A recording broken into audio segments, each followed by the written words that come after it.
One thing that keeps me puzzled, despite having studied finance and economics at the world's best universities, the following question remains unanswered.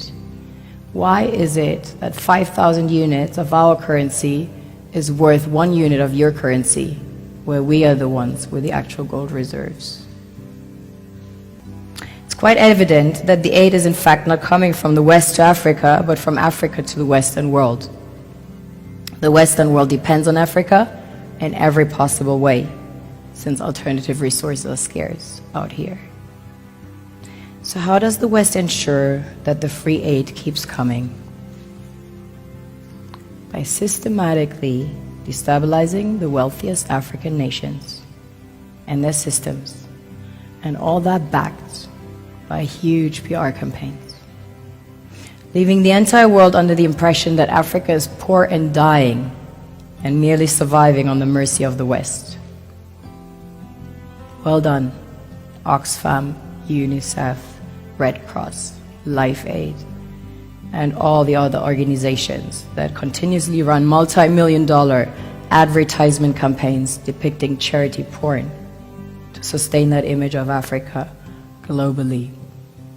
Ad campaigns paid for by innocent people under the impression to help with their donations. While one hand gives under the flashing lights of cameras, the other takes in the shadows. We all know the dollar is worthless, while the euro is merely charged with German intellect and technology, and maybe some Italian pasta.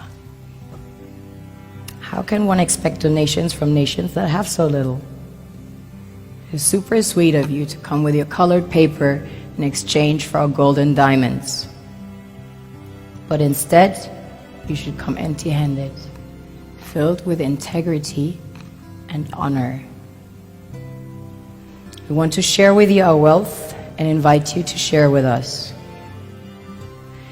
The perception is that a healthy and striving Africa would not disperse its resources as freely and cheaply, which is logical.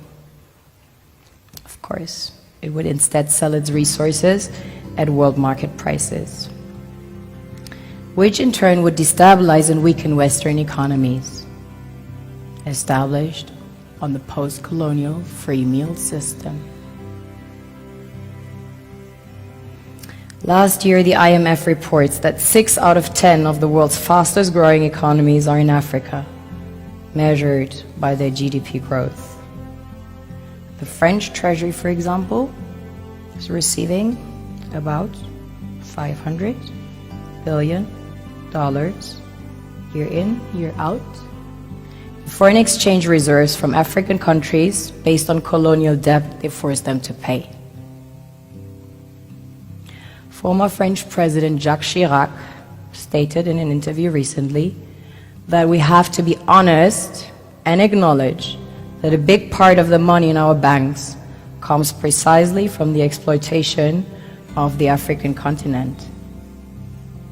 In 2008, he stated that without Africa, France will slide down in the rank of a third world power. This is what happens in the human world, the world we have created. Have you ever wondered how things work in nature? One would assume that in evolution the fittest survives. However, in nature, any species that is overhunting, overexploiting the resources they depend on as nourishment, natural selection would sooner or later take the predator out, because it offsets the balance.